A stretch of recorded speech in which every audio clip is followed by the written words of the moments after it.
헬로 이슈토크입니다. 오늘은 전 보건복지부 장관 정책보좌관 안소동 시사평론가, 조재욱 경남대 정치외교학과 교수 두 분과 함께합니다. 안녕하십니까? 예, 안녕하십니까? 반갑습니다. 네, 신종 코로나 바이러스 감염증에 대한 우려로 음주 단속에도 변화가 생겼습니다. 경찰이 일제 단속을 선별적 단속으로 바꾼 건데요. 일각에선 바뀐 단속 방식으로 음주운전이 늘고 있다는 지적도 나오면서 찬반 의견이 엇갈리고 있습니다. 자, 안소동 평론가님, 이번 경찰의 결정 어떻게 보십니까? 네, 뭐 우리 사회에 이제 코로나 때문에 여러 가지 이제 영향이 많고 또 일상생활이라든지 사회적인 여러 가지 시스템 변화가 많지 않습니까?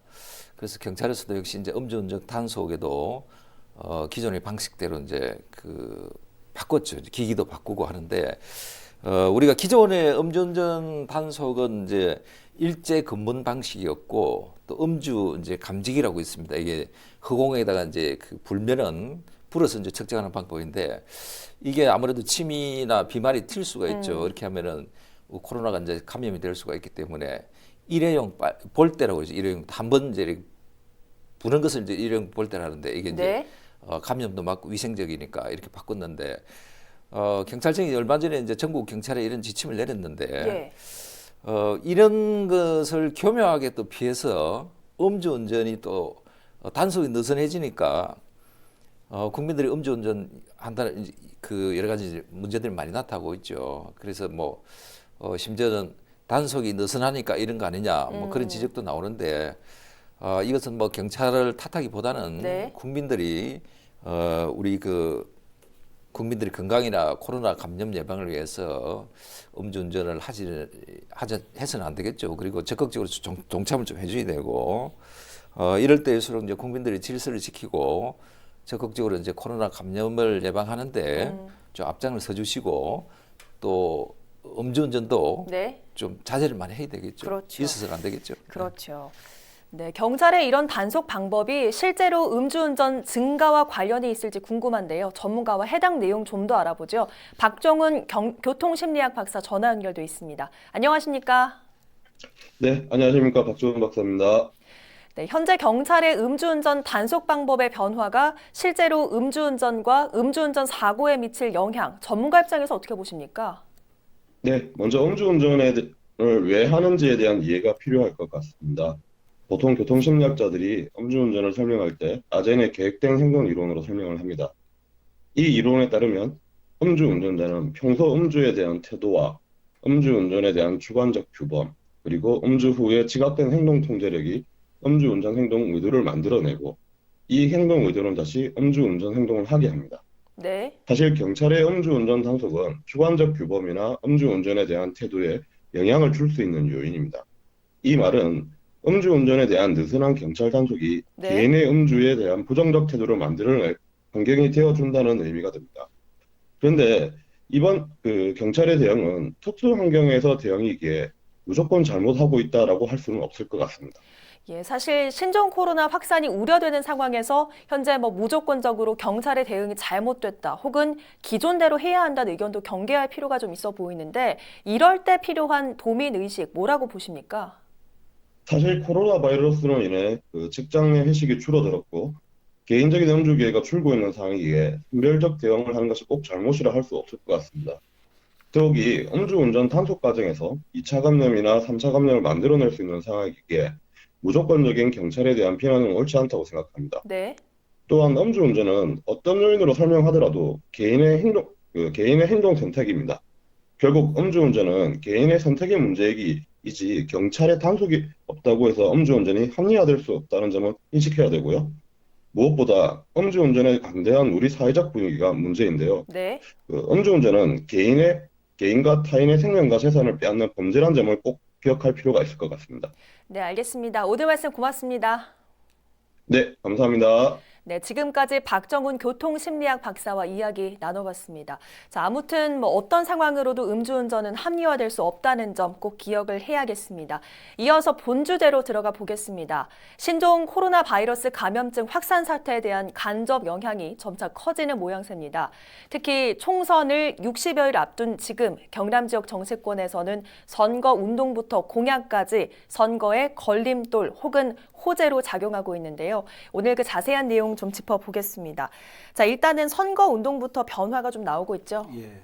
그 선거운동 방법은 여러 가지가 있는데 그 중에서 가장 대표적이고 그 효과성이 입증이 된 게 바로 이제 면대면 선거라는 겁니다. 네. 얼굴을 맞대고 하는 게 면대면 선거인데 그래서 그 후보자가 그 유권자와 얼굴을 맞대고 이야기를 주고받으면서 후보자의 그 진심을 유권자에게 전달하는 이런 선거 방식이거든요. 그러니까 스킨십이 가능하고 또 악수를 통해서 후보자가 본인의 그 진심을 전달하는 그런 장점이 있습니다. 네. 뭐 아침에 보통 이제 여러 후보자들 보면 대부분 일정이 비슷한데 사우나 네. 가서 지역민들에게 인사하고 시장에서 또 그 아침을 해결하면서 그 상인들과의 대화를 나누고 지역 네. 현안에 대해서 서로 주고받고 이야기를 하고 또 출근길 퇴근길에 그 유권자들과 만나서 악수하고 인사하고 이런 게 그 대표적인 이제 선거 방법이 이게 이제 면대면 선거 운동인데 네. 그러나 이 면대면 선거 운동이 제약도 꽤 많은 것도 그 하나의 단점입니다. 네. 예컨대 시간대라든지 기후 이런 게 굉장히 민감하거든요. 그렇죠. 그러니까 밤늦은 시간에는 면대면 선거 운동을 할 수가 없고 그다음에 비바람이 세게 몰아친다든지 뭐 눈보라가 몰아치면 이것도 이제 쉽지 않은 거고 그렇겠네요.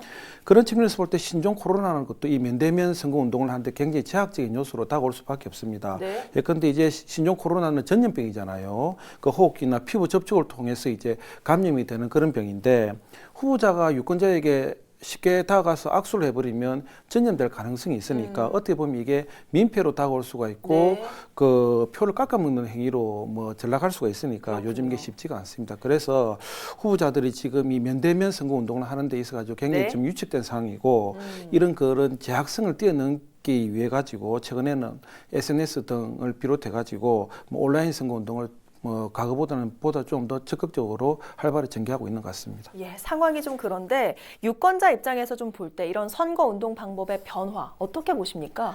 일단 그 신종 코로나가 아니더라도 그 온라인을 통한 선거 운동은 과거에서부터 계속 뭐 전개된 그런 방식이고요. 네. 과거에는 이제 홈페이지라든지 블로그, 그다음 이메일 등을 이용해 가지고 온라인 선거 운동이 활발하게 전개되었는데 최근에는 이제 보면 페이스북이라든지 인스타, 특히 이제 유튜브를 통해 가지고 지금 이제 선거 운동을 활발히 전개를 하고 있습니다. 예. 특히 이제 21대 총선부터는 유권자 연령이 18세로 낮아졌지 않습니까? 이 젊은 세대들에게 SNS는 그 하루의 일상이나 다름이 없고 또 휴대폰을 소지하는 사람이 아무도 없잖아요. 그래서 후보자도 더욱이 이런 점을 감안해 가지고 SNS 운동을 더욱더 활발히 전개를 하고 있는데 그럼에도 불구하고 후보자 입장에서 그 면대면 선거 운동이 아직까지는 가장 그 효과가 뭐 뛰어난 그런 선거운동 방법이거든요. 네. 특히 이제 연령대가 높으신 분들이라든지 농어촌 지역에 살고 계신 분들 보면 유권자들 대부분이 네. 고령층이지 않습니까? 이런 분들은 젊은 층에 비해서 SNS에 대해서 굉장히 그 소극적이고 또 잘 모르는 분도 계시고 네. 특히 이제 우리 창원만 보더라도 그 진해라든지 해운구 하포구는 그 유권자 연령대가 꽤 높은 곳입니다. 그렇죠. 뭐 이런 점을 고려할 때 후보자들은 이제 면대면 선거운동하고 SNS 선거운동을 지금 병행해서 뭐 같이 이제 전개할 수밖에 없는 그런 상황에 놓인 것 같습니다. 예. 자, 아무튼 이 신종 코로나 확산 문제가 선거에 있어서 직접적 변수가 될 거란 예측도 좀 나오고 있는데 네. 어디로 민심이 가느냐는 이번 정부의 대응에 좀 달렸다 이런 예측이 좀 그렇습니다. 나오고 네. 있습니다. 자, 실제 연관이 좀 있다고 보십니까? 어떻게 보세요? 네, 지금 뭐 예단할 수는 없겠지만은 저는 뭐 영향을 상당히 미칠 것이다 이렇게 보는데 코로나의 감염 자체보다도 이 코로나 사태 이후에 나타나는 국민들의 어떤 민생 문제라든지 경제 문제 이런 것이 만약에 이제 어려워지면은 여당에 굉장히 타격이 가겠죠. 네. 지금 이제 총선이 약 2달 앞으로 이제 다가왔죠. 지금은 이제 선거전의 프레임에는 이제 여당에서는 야당을 심판하겠다. 야당은 이제 현재 정권을 심판하겠다. 이런 프레임이 이제 짜져 있는데 여기에 이제 코로나 프레임까지 엎쳐진다면은 네. 여당으로서는 일단은 좀 악재다. 저는 그렇게 판단합니다. 만약에 여당이 이제 부실 대응이나 넉장 대응으로 국민들의 어떤 그 불안감이라든지 민생이 어려워지면은 네. 이 총선에서 굉장히 표를 많이 잃을 가능성이 있고 야당은 이제 이것을 호재로 이용을 하겠죠. 부실 네. 대응이다, 넉장 대응이다. 그 정부가 이제 잘못 대응을 해서 민생 경제에 굉장히 큰 그 타격을 준다. 이렇게 이제 지적을 하고 공세를 취하겠는데 네. 2015년도 박근혜 정부 때 그때도 이제 그 이런 그 바이러스 때문에 그 대통령 지지도가 40% 후반대에서 20% 후반대까지 확 떨어진 경우가 있지 않습니까? 네. 그래서 그때도 지금 현재 여당이나 야당은 경험을 이미 했고 학습 효과가 있기 때문에 그 각 당에서 이제 특히 여당 같은 경우는 선거대책위원회 출범까지도 미루면서 이 대처를 하고 있지 않습니까? 네. 그리고 이제 대통령도 물론 뭐 지역의 일정에 짜여진 행사지만은 네. 지난 6일에 이제 부산을 방문했던 것도 이것도 아마 정치적인 그 어떤 포석이 좀 있지 않나 이렇게 보는 게 이제 언론들의 이제 공통된 분석인데 네. 그래서 이제 특히 이제 부산 경남의 어떤 민심을 좀 다독이겠다 네. 뭐 이런 게 좀 깔려 있겠죠.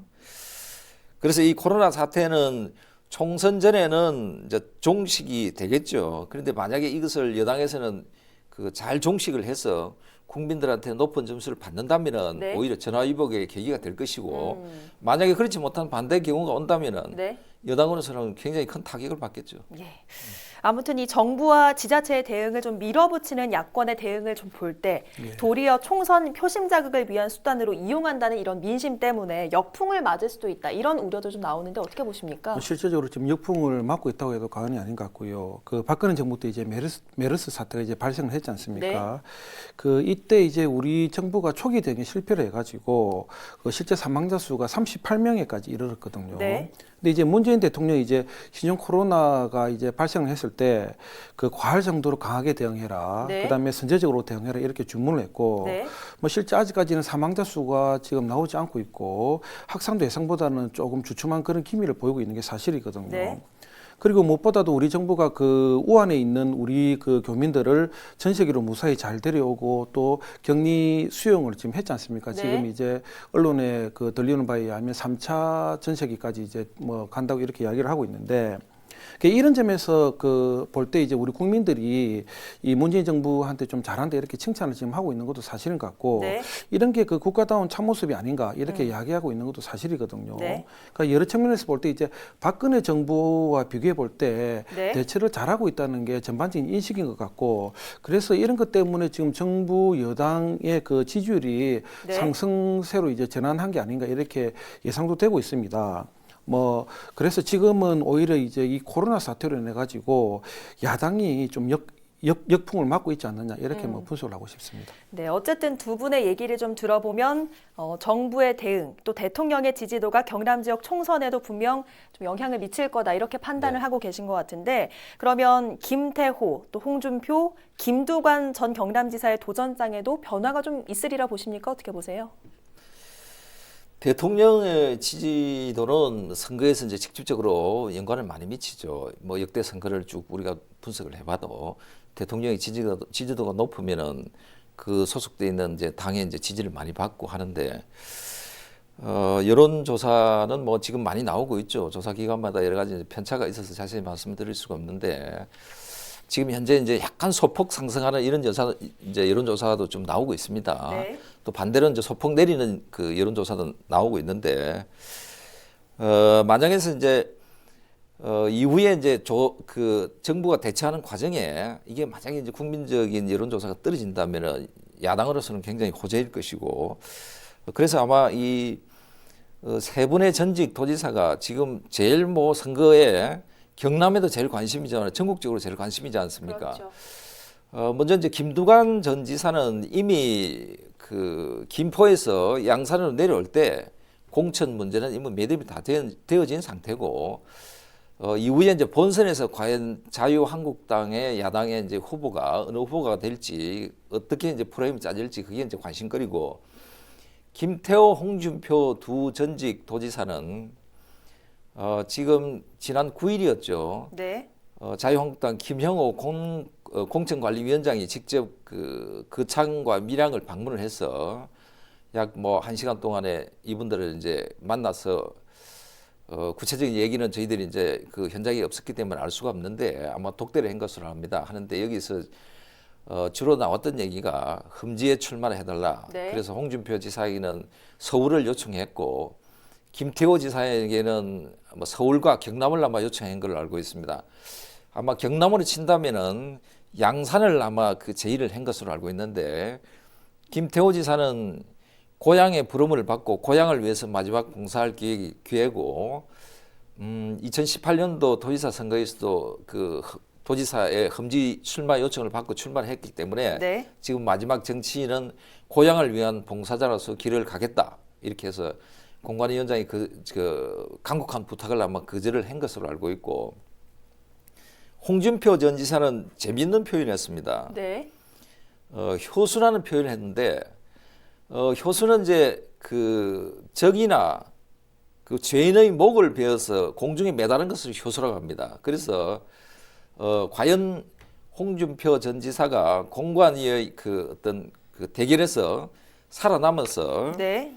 효수가 될지, 아니면은 그보다도 공관위보다도 뛰어난 솜씨와 재주를 부려서 경남의 상수가 될지, 아마 효수와 상수의 어떤 대결 구도가 아니겠는가, 저는 그렇게 판단합니다. 예. 자, 한편에선 이 신종 코로나 때문에 총선이 혹시 연기되지 않을까 하는 우려도 좀 나오고 있는데 어떻게 예상을 하십니까? 뭐 제가 볼 때는 그럴 가능성은 전혀 없다. 뭐 이렇게 지금 보고 있는데, 물론 이제 좀 더 추이를 지켜봐야 뭐 되겠지만은, 전문가들이 그 2월이 지나면 네. 신종 코로나의 확장세가 어느 정도 조금 진정 국면으로 들어갈 것이다, 이렇게 예상을 많이 하고 있거든요. 일단 이제 공직선거법에 의하면 이제 대통령은 천재지변이나 그 네. 기타 부득이한 사유로 인해서 선거를 실시할 수 없다고 판단됐을 경우 일단 이제 연기를 할 수 있는데, 네. 그런데 지금 청와대 입장을 보면 그 선거 연기에 대해서 반대 입장을 분명히 지금 나타내고 있습니다. 네. 특히 이제 2009년도에 우리가 참조할 사례가 뭐냐면 신종플루가 그때 굉장히 그 확산세가 크지 않습니까? 약 70만 명 이상이 감염되었고, 그 다음에 263명이 이제 사망까지 했는데, 그럼에도 불구하고 그 당시 이제 10월에 예정되어 있었던 이제 재보궐선거가 일정대로 이제 진행이 되었거든요. 네. 그 이런 점을 감안할 때 이번 4월에 이제 일어나는 4월 총선은 그대로 진행될 가능성이 높다, 뭐 이렇게 보시면 될 것 같습니다. 예. 그런 흐름이라면 확실한 정보 없이 뭐 총선 일자에 대한 가짜 뉴스를 남발하는 거 좀 경계를 해야겠네요. 네, 지금 바이러스보다도 더 무서운 게 이제 그 가짜 뉴스 바이러스죠. 그래서 이런 게 엎친다면은, 뭐 제가 방송에서 나와서 말씀드렸습니다만은, 그 전염병이 확산이 되면은 거기에다가 이제 뉴스 바이러스까지 만약에 엎친다면은 네. 민심이 흉흉해지겠죠. 그래서 이것은 국민들이 용납을 하면 안 되고, 또 국민 중에 이런 분들이 나와서도 안 되겠죠. 그래서 국민 모두가 좀 뜻을 모아서 국민들이 감염병 바이러스의 감시자도 되시고, 또 가짜 뉴스 바이러스의 감시자가 좀 되는 그런 자세를 좀 가져주면 좋겠습니다. 예, 아무튼 또 대부분의 후보들의 이번 선거 공약에 신종 코로나 내용이 네. 좀 포함될 거란 예측이 좀 네, 나오고 네. 있는데 어떻게 좀 예상을 하시는지 짧게 좀 말씀해 주시죠. 지금 일부에서는 진해 모 후보는 이제 홍보물을 발송하는 과정에 뭐 손소독이라는 마스크를 착용을 해서 홍보물 작업을 하는 이런 것 뉴스도 나오고 있고, 또 여러 예비 후보들이 지금 공약들을 발표를 하고 있죠. 또 그다음 현역 의원들도 감염병 예방법이라든지 검역법을 개정을 해서 네. 새로운 법 체계를 만들겠다는 이런 뉴스들이 많이 나오고 있습니다. 네. 자, 어떤 공약들이 좀 나오리라 예상을 하시는지 궁금하거든요. 일단은 이제 각 중앙당과 연결을 해가지고 공약을 내걸 것이고, 자유한국당 같은 경우에는 지금 이제 뭐 마스크라든지 손 세척제를 사용했을 때, 구비했을 때 그 소독 감면 정책까지 이제 내놓지 않습니까? 네. 뭐 개인 후보자가 일일이 지금 신종 코로나에 대해서 이렇게 이제 정책을 좀 내놓기는 저는 한계가 있다고 보고요. 네. 아마 이거는 중앙당 차원에서 이 보건과 관련된 부분은 아마 또 다른 그런 정책을 내놓지 않을까, 이렇게 예상을 하고 있습니다. 예, 알겠습니다. 앞으로 좀 추이를 지켜봐야 될 것 같습니다. 자, 오늘은 전 보건복지부 장관 정책보좌관 안소동 시사평론가, 조재우 경남대 정치외교학과 교수 두 분과 함께 신종 코로나 확산에 따른 총선의 영향 분석을 해봤는데요. 사실 이 신종 코로나 시간이 지날수록 총선뿐 아니라 도내 모든 분야에 영향을 좀 미치고 있습니다. 이런 때일수록 도민의 올바른 정보 수집과 해석이 필요합니다. 경남 도민들의 이런 노력에 이슈 토크도 늘 함께하겠습니다. 헬로 이슈토크는 유튜브 채널 경남방송에서 다시 보실 수 있습니다. 오늘 헬로 이슈토크는 여기서 마치겠습니다. 함께해 주신 여러분 고맙습니다.